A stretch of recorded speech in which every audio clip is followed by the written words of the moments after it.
Welcome back to the Fly High podcast. I'm your host, Hatana. And I'm Maya. We're so glad that you're joining us for another episode. Today's guest is a Boeing 787 long-haul pilot, a typewriting instructor, and a social media influencer who's built an incredible career combining her love of flying with a passion for teaching. Simin, we're thrilled to have you here with us. Thank you. So let's start right at the beginning. What first ignited your journey into aviation? My dad was a software engineer, and I was raised in Iran, and he had an office full of computers. So for me, it was Microsoft Flight Sim. He had tons of other games kind of installed. I still play video games. And then when I went and logged on to Microsoft Flight Sim and I was playing with all of those planes, going up and down, experimenting with all different kinds of stuff in it, it just got me really interested and hooked, and I was playing hours and hours, and that kind of just ignited that passion, the community, the Microsoft Flight Sim community, and then obviously YouTube was rising, so I managed to research and watch videos, and it kind of just started from there, really, I would say. Amazing. And where are you now on your journey? 787, doing a pilot, first officer, flying long haul to many exotic destinations, and I'm very grateful to be there. So that's where I am now at the moment. When you think back to those early days in Iran, what did flying represent to you back then? Was it freedom, curiosity, challenge? I think for each different people who are into aviation has a different meaning to you and what sparks that joy. For me, it was just magical. Like, just seeing a plane just fly, go across continents all over the world, and just how this big machine can just physically fly, for me, it was unbelievable. And then obviously, watching videos of, I wasn't fortunate enough to ever see it, but watching videos of the Concorde and all of these amazing planes coming in together, that just kind of sparked that early interest. And I just love how diverse the industry is, not just becoming a pilot, but the aviation industry. There's people from all walks of life, different stories, different backgrounds. We all come together and share one passion, which is aviation. And that's what I love about this career and being in this industry. And in terms of your journey to becoming a pilot, what did that look like? Which route did you take, and what did your training look like? Yeah, I was actually going to take the modular route initially because obviously I think one of the biggest barriers of becoming a pilot is the financial aspect of it. It is very expensive, and it can be, you sometimes have to give all you've got. So I was going to do software engineering. So I was 2 years in uni, but I was fortunate, saved up working when I was 16. So I started working at a company called Explore Learning. I'm not sure if you guys heard, which is maths and English tutoring. Yeah, so I absolutely loved teaching that kind of, because it was just so rewarding being able to see, people from, the students from all different educational needs, different age groups, language proficiencies, and when they don't get a concept and you're able to think outside the box and deliver that, I just fell in love, and it was such a rewarding experience to do that. So I started working as a tutor at 16, and then at part-time I was also doing after-school clubs, doing instructing with science, so doing experiments for the kids to kind of enjoy, the aspect of science and experiments and kind of get them into that. So I started working at a young age, saving up as much as I could, and then the path was to go to university and pay it modularly. But I had a bit of help with my family who kind of started that ignition that I needed, and I went towards the integrated route. And the reason for me back then was to just focus on it, go from zero to hero, and do all the training that I needed. But I think it just really depends on what path, what works best for you. And in terms of your training during the integrated route, what did that process teach you about discipline and resilience? So one of the hardest part about my training was I'm very close to my family. So I've never back then, I started when I was 19. I never moved out of my family. And this out of my family's home. And this was kind of like 0 to 100. And I had to go to New Zealand for a whole year. and I never moved out. So I think the hardest part for me was being away from family. But in terms of what my training taught about me was, it's not much about how much knowledge you know. It's more about the consistency and your attitude towards your learning. Because there will be points where there might be failures and you have to accept them, but it's how you approach those failures and mistakes. Are you positive about it? This is an opportunity for me to learn and grow and develop to be a better version and better pilot. Or are you just going to take that as a negative and take it into the other direction? So it's really, that's something that I learned beginning of my career as a student pilot. And I think it's really important that we implement ourselves with those mindset, a positive attitude, and how you conduct yourself when it comes into these kinds of stuff, especially on those early days. But yeah, I learned a lot, and I tried to, again, being away from family was a negative thing for me, because and it was during COVID as well, so I couldn't really go see them. I was stuck in New Zealand, which is a paradise, by the way, but I kind of tried to turn that into a positive. It's a new country. This is a time for me to explore a different culture. I am, flying across Hobbiton, basically, where it was filmed. So I really took that time to really explore that part of the world, because it's not many people really get to do that. So I try to take it as a positive. It's just how you conduct yourself and how you approach these things. That's brilliant. Thank you. During your flight school, what do you think was the most difficult time, and how did you overcome it? Most difficult part for me would be the flying part when it came to ATC at the beginning. Talking to air traffic control, I think trying to get yourself outside that comfort zone to fluently sit down and speak at a good manner, because it's kind of like you're in the eye of the public, aren't you? When you're talking to ATC, you're like you're on a stage and everyone's looking at you, but they're listening. So you want to try to be proficient whilst also learning all the maneuvers, learning to fly, and at the same time getting and being adapted to a whole new country. Being flexible in how things work in New Zealand. For me, again, it was the first time at 19 I moved out. I had to learn everything by myself. Simple things like, I know this sounds really, but laundry, and then cooking your own food, and then managing your time in terms of studying, and then making sure you get the right amount of sleep, and being by yourself, making friends in a place that is completely unknown to you. So it was just a whole drastic change that happened overnight, going into New Zealand. But again, I embraced it, and we've got to be flexible and adaptable, and I made the best of it as I could. Nice. So you are now a airline pilot flying the Boeing 787.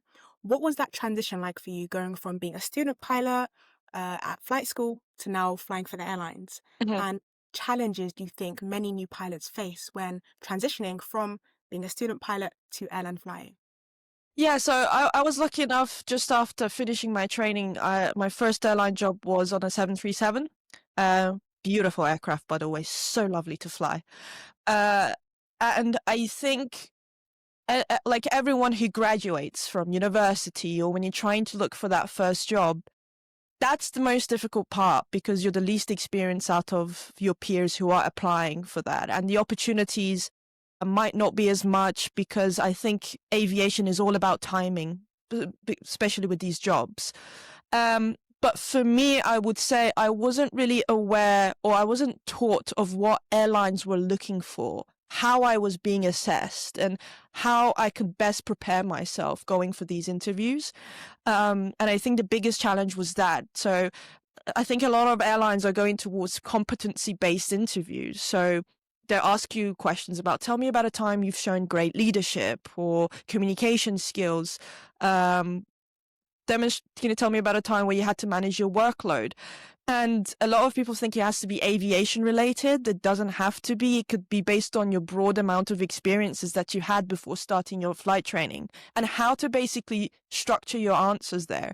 So that was probably one of the most hardest part of not only, okay, I've got to have a good CV, but when you get that opportunity to go for an interview, I didn't really have much guidance or information on what recruiters were really looking for. So transitioning from a student pilot into, we did the multi-crew corporation course where we get to work in an, airline kind of environment with another colleague with checklist discipline, but still I didn't have the knowledge that what recruiters were looking for. And I think that was the most difficult part. And then obviously I think a lot of people who've done their first type rating from, going from their flight school that was the most difficult part of my training, because it's not only you're learning a new aircraft, right? For me, it was a 737. You're not just learning the systems, the procedures, but you're also learning how to actually fly at the same time. So anything to do with profile management, winter operations, talking to ATC, checklist discipline, all of this you are learning all at the same time. And then as you transition into other roles, so when I moved from the 737 to the 787, it was a smoother journey. Still difficult, but it was a smoother journey because I already knew the foundations of how to fly. I had familiarity with the Boeings really, of how the systems worked. The difficult part was transitioning from short haul to long haul, the operations aspect of it. So learning how to conduct this flight from Heathrow to, I don't know, Los Angeles, and, flying into different airspaces. It's a lot more operationally challenging. So that part was the most difficult part. But I think that first step, that first job that you get, you're learning everything all at the same time. So I think that's the most difficult part, transitioning. What tips would you give to newly qualified pilots who have just come out of flight school and who are looking to be very attractive to the airlines? What tips would you give to them? Because you did mention it's it's overwhelming, going from flight school to the airlines, that transition. So what tips would you give to a newly qualified pilot in that kind of situation? So make sure, first of all, that whatever job you get, take it. Like whoever gives you that first job, take it. But make sure you have a good CV. And how to do that, research. You've got so much accessibility online, guides online, and there's different people who could give you advice on how to make a really strong CV to make that first impression. Make sure you have a really nice cover letter, and not just a generic cover letter. Go to that airline's website, search their culture, their values, and find information about what it is that makes them unique. Because you can fly an aircraft in different airlines, but what is unique about different airlines is that they have different culture and values and how they approach things. So figure that out, label that. So make sure you have a really nice application, strong, and don't use ChatGPT or AI. They have detections there. Make sure you're doing it on your own wording. Use those utilities in terms of just guidance for grammar and stuff like that. So make sure you have a really strong application for that. Now, once you get invited for an interview, that is the chance to make sure that you have prepared way before. Get to know what the pilot competencies are. There's 8 ICAO ones. Different airlines have 9. Some of them have 10. Teamwork, leadership, communication, situational awareness, workload management. What are they? And come up with examples that you have, done throughout your career. It doesn't have to be aviation related. It could be anything. It just how you were able to deliver that competency, and learn how to structure your answers. There's different ways different people use it. So there's STAR, which is situation, task, action, review. That's the most basic one that most people use, but there's different ones that might work different way. So make sure that you have those examples, you have a way to deliver those answers effectively, focusing on the juicy bits, which is the competencies that they're looking for. And learn about the airline, go in there, be prepared, show your motivation, why you want to work for that specific company. What is it about them that's unique? Research the articles, look through their websites, talk to people, go to as many events as you can as well. And don't wait until you get your first interview. Go for work experiences. Just network as much as you can. Dive yourself into this industry, embrace it and embrace the journey. So I think that preparation comes way before, and that is what I think people need to start thinking about. That is how people are being recruited at the moment. Thank you. Also, going back to your flights training, your integrated route, did you prepare prior to going into flight school, or did you just go into flight school without studying before?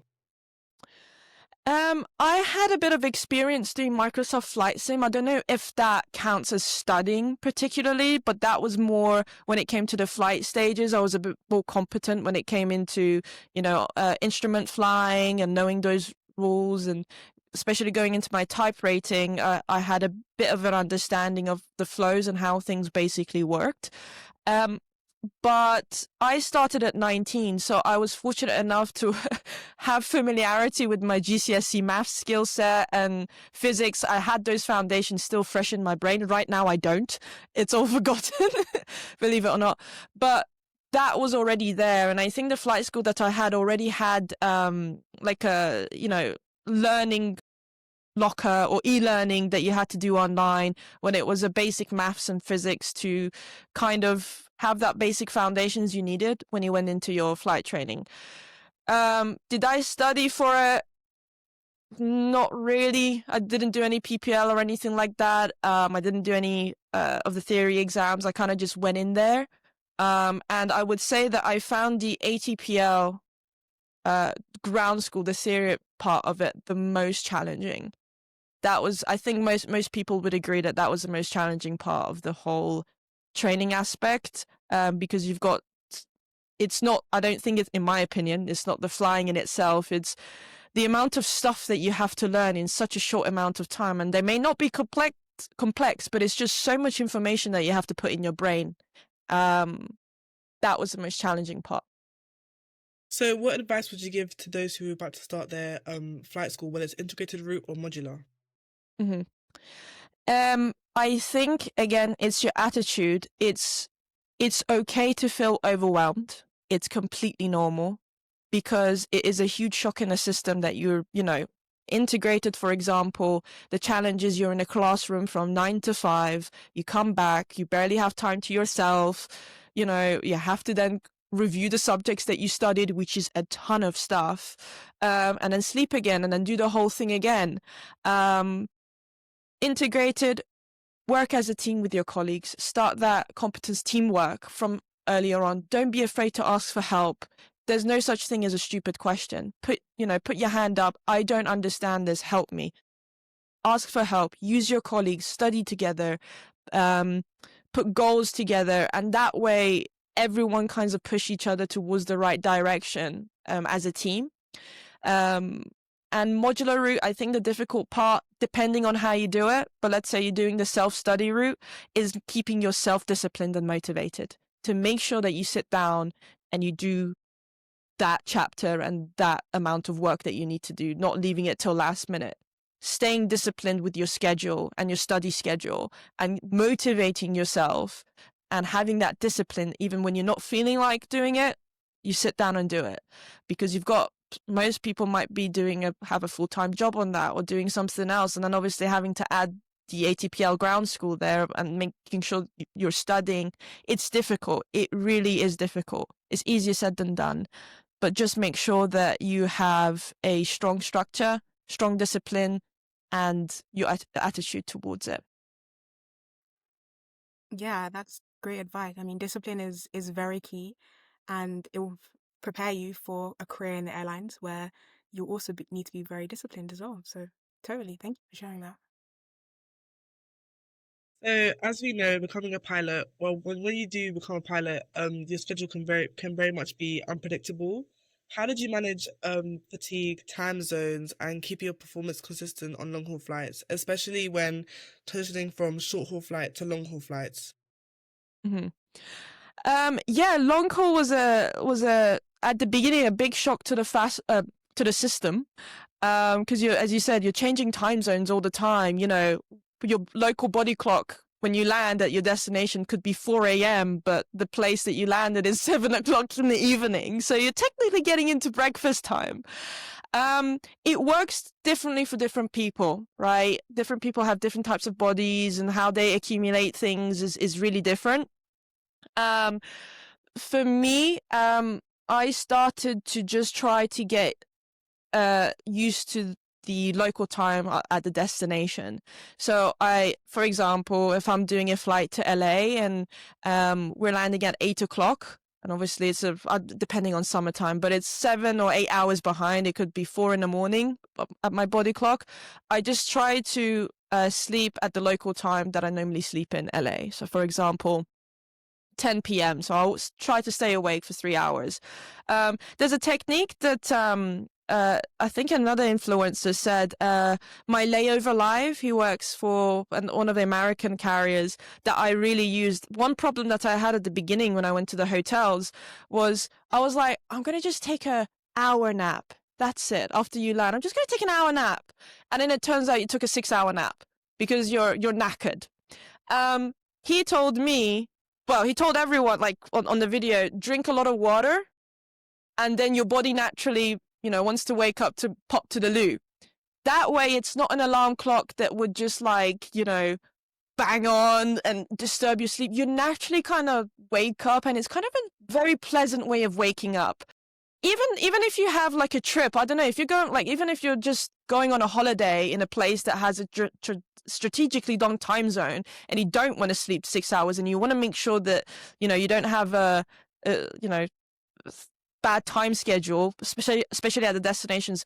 Water, drink, I don't know, at least 500 liters or a liter of water in a short period of time. Head to bed, and your body naturally kind of wakes up. And then another thing, I think health is really important. So making sure at the layovers you go out, you go to whatever you do, health, walking, getting out, exercising, socializing, and just when you're back home, back to where you live, back to your home base, making sure you're rested.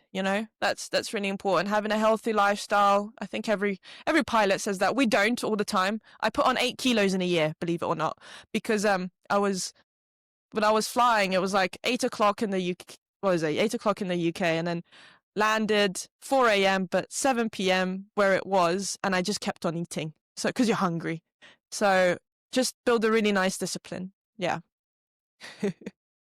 So do you think that drinking those 5 liters was it? It's a liter, something like that. Whatever, 500, whatever works for you. Obviously, so do you use that all the time, and does it work for you every single time? So it really depends on the time and day. So if I land at a destination in the morning, so 11 a.m., and I just need to close my eyes because obviously you've been flying through the night. I personally use that. Yeah, I have, at least a liter of water. I try to drink that in a short period of time, and when I'm ready to take a nap, I take a nap. And I did it with alarm before, but alarm, you just snooze and then you just go back to bed and you don't even remember it. You subconsciously did it, you kind of remember it, but you just head back to bed. Whereas this forces you to kind of get out because you need to pop to the loo. So for me, that really works. And especially when I go on holiday as well.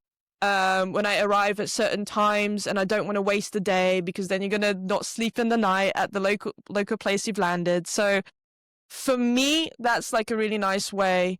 And it just naturally wakes you up. You're still tired, but you still had that, nap that you need after the duty. So the career of a commercial airline pilot does seem very glamorous and attractive. You get to fly to various different destinations, meet new people, experience new cultures, and obviously fly great big jets. But what's one thing you think aspiring pilots should reconsider before embarking on this journey? Because they might be influenced by the lovely videos that they see on Instagram and social media that make it seem like it's such an amazing career. What's one thing you think before maybe deciding to become a pilot, to know they're in it for the right reasons? What's something you think they should consider? So generally, to become a pilot, if I think I've actually put a video up on that, if you like routine, you don't like unpredictability, this is not really a career for them, because your roster that comes out, you might sometimes be on a standby and you don't know what you're doing on that day, if you're going to get called or not. On duty, there's going to be things that are not in your control, and that's like weather or delays or whatever's going on, any disruption that goes on a day. So, and that plays a lot. Nothing goes from A, B, C, D. It could go in different types of, direction. Those are the things that most people don't see as well. Really extreme, wake up times. In short haul, my alarm was set for 3 a.m. And in the summer, that's really for a 5 a.m. report time, doing 4 sectors, whilst everyone else is in their bed sleeping. Especially in the summer, it's really difficult to do that because you've got the sun out till 10 o'clock at night. It's hot, and making sure that you're well rested before duties with 3 a.m. alarms and those types of wake up times can be very, very challenging. So that part isn't as glamorous as people would think. Another one is making sure you have to stay composed under pressure. That's, when something goes wrong, which, we are trained for it in the sim, you will be doing that throughout your whole career as a pilot, but you've got to make sure that you're composed under pressure and you're adaptable and you're flexible to changes, and you think ahead all the time. If you're kind of stiff and you don't like changes on the day and you want a certain type of same routine, maybe do a bit of research about what a day in the life of a pilot generally is like, no matter if it's short haul or long haul. But I think the people who usually come to do this they're very passionate about it. We love it. I mean, for me, the 3 a.m. alarm clock when I was doing short haul was tedious, I'm not going to lie, but then it was fun because I'm flying a plane. It's just, to me, you get to see sunrises, you get to see sunsets, you go to great destinations all over the world. I know I'm trying to make it glamorous, but I'm just saying, if you're iffy on that and you're passionate about the other side, it's worth it, But and another thing is you're constantly tested. It's we're changing the way things are being, how we're getting trained and tested, but it's a continuous self-development. You have to be okay with taking feedback. You have to be okay with learning new things, because you'll never be 100% perfect. You're always learning things, because aviation, this industry is an evolving industry. Technologies are coming through, innovations, regulations, like all of this are constantly changing. So you have to always be on top of it and keep yourself at the highest professional standards when it comes to this job. In the future, would you ever go into a different pilot job, for example, whether it's corporate or cargo or helicopter ambulance? Mm-hmm. Oh, that's a really interesting question. This is what I loved about this job. I talked about it. It's just diverse. There's a role for anyone who has a passion for this, and even if you want to go into the niche sections of it. I'm open to it. I think I'm very fortunate enough to say that I'm in a very the company of my company of dreams that I work for. So a lot of things I think people need to kind of focus on when they're choosing whether they want to do cargo, air ambulance, or choosing a company to work for is, what kind of career do you want to have? Do you just want to, I think what I was focusing on in my flight training is I just want to fly a jet. Everyone says, I just want to get into that FO seat. But then you get exposed to different things like becoming an instructor, or management, or kind of different roles that are within the industry. So if you want to have a traditional career of, getting into the co-pilot seats and then becoming an instructor and then developing yourself through the pathway of becoming a captain, that's one. Or if you're just happy to be a line pilot, you want to fly around. It just really depends what you want to do. For me, I want to develop a career, long-term career here. I love instructing. I find it rewarding. So that's the path that I'd love to go to. Cargo, I have colleagues who've work at cargo operations, and they've carried the most coolest stuff. That sometimes I'm just like, oh my god, you really took that. Some of them carry drafts, you know, all these kinds of cool things that different, operators carry. So I'm open to it, but I'm fortunate to kind of at this stage of my life, that's the path I'd like to go. Excellent. And as well as an airline pilot, you are a type rating instructor. Mhm. And you mentioned earlier that you love teaching and it's a passion of yours almost. So how has that been? It must have been quite fulfilling actually to pursue two passions in your life, flying and teaching. So how have those two worlds influence each other in your life? So obviously, I discovered the passion of teaching it when I was doing maths and English. So it was just a whole rewarding experience. And being able to make a hobby into a career, becoming a pilot, and then my love for teaching, and then mixing that with my passion for aviation, putting that together, has been such a rewarding experience. And not only that, it's has kind of taken me outside my comfort zone a little bit, because sometimes you do get questions and you have to be okay to say, I don't know the answer to that, but I'll get back to you and I'll find it for you. You get to be put into positions that might push you a little bit outside your comfort zone, and that's a good thing, because that means you're progressing, you're developing into becoming, more competent as a pilot overall. And I think it's kind of given you a bird's eye view on a perspective being an instructor, because you see the common mistakes from different backgrounds coming in, and you kind of integrate that into your own. So you're learning from it as well, watching from the back. And but also, like, it's so I've seen it a lot. It's so easy to sit. You say you watch people conduct the whole session from the back, but I still make mistakes all the time, which is so weird, because you're under pressure, you're hitting the human factors element. That's the part that I find really interesting. It's even though you've rehearsed it at home, even though you go through the procedures multiple times and you study it, human factors just still kick in, whatever failures you put, you're just like, okay, then you go to your training and you break things down. But no, I absolutely, I feel very fortunate, and I absolutely love it. It just feels purposeful. I love to even just contribute some positivity and help the development and the progression of other pilots, and I love the other instructors who've done that for me as well, who've given me confidence. And I never really had confidence. There was one certain instructor that kind of built that confidence in me, and that made me want to become an instructor and kind of have that influence on other, students and pilots who come through. So yeah, I really enjoy it. Yeah, and as well as that, you share educational content on social media about aviation. So that's a really well done. Thank you. Appreciate it. Thank you. Thank you so much, Simin, for sharing your story with us. It's been absolutely a pleasure to have you on our episode today. Thank you very much for having me.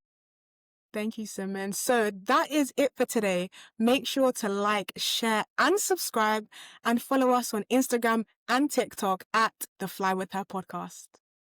Don't forget to tune in, take off, and fly with her. See you in the next episode.